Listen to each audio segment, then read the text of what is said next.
এই যে দেখেন কি সুন্দর মাছ নিয়ে আসছে হাকালুকি হাওরের নতুন পানির মাছ বলে কথা, এত সুন্দর মাছগুলো ডালতে মনে হইল বাজার থেকে অনেকগুলো স্বর্ণ কিনে নিয়ে আসলো।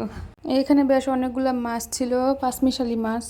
এই মাছগুলো খাইতে অনেক মজা লাগে, ছোট মাছ বলে কথা। এখানে তেলাপিয়া মাছ ছিল কিছু, সাথে আরো রুই মাছও ছিল। মাছের সাথে অনেক বড় ডিম ছিল। আমার হাজবেন্ড ডিম তোলার অনেক চেষ্টা করছে কিন্তু পারছে না। এগুলা কেটে ধুয়ে ফ্রিজে রাখবো। এই মাছগুলা পরিষ্কার করতে প্রায় অনেকটা সময় চলে গেল। আজকে আমি ডিমটা রান্না করব, সাথে মাছ ভাজি করব। ডিমটা সিদ্ধ করে নিলাম। ডিমটা রান্নার সাথে একটু আলু দিব।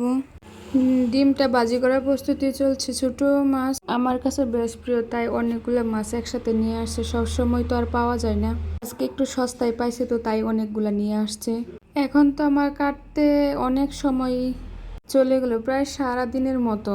গ্রামে কি সুন্দর, সবাই অনেকগুলো মাছ আনলে সবাই একসাথে বসে কাটে, কিন্তু এখানে তো তা ব্যবস্থা নেই, তাই আমাকে একলা একলা কাটতে হইলো।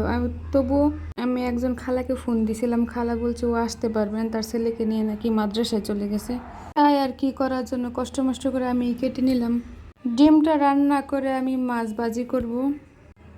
কারা কারা আলু দেন ডিমের সাথে তারা অবশ্যই কমেন্টসে বলে যাবেন। আমার ভিডিওটি যদি ভালো লাগে, যারা দেখেন তারা অবশ্যই লাইক কমেন্টস করবেন, ফলো দিয়ে পাশে থাকবেন। ধন্যবাদ সবাইকে। ডিম ভাজিতে হলুদ কম হয়ে গেল। এই তো মাছ ভাজি করে নিব আমি। ভাজি করা শেষ। মাছগুলা উঠাইতে গেলে মনে হয় ভেঙে যাবে, তাই অনেক সাবধানতার সাথে মাছগুলা তুলে নিলাম। এই তো আমার মাছ ভাজির ফাইনাল লুক। সবাই আমার পেজটাকে ফলো দিয়ে পাশে থাকবেন।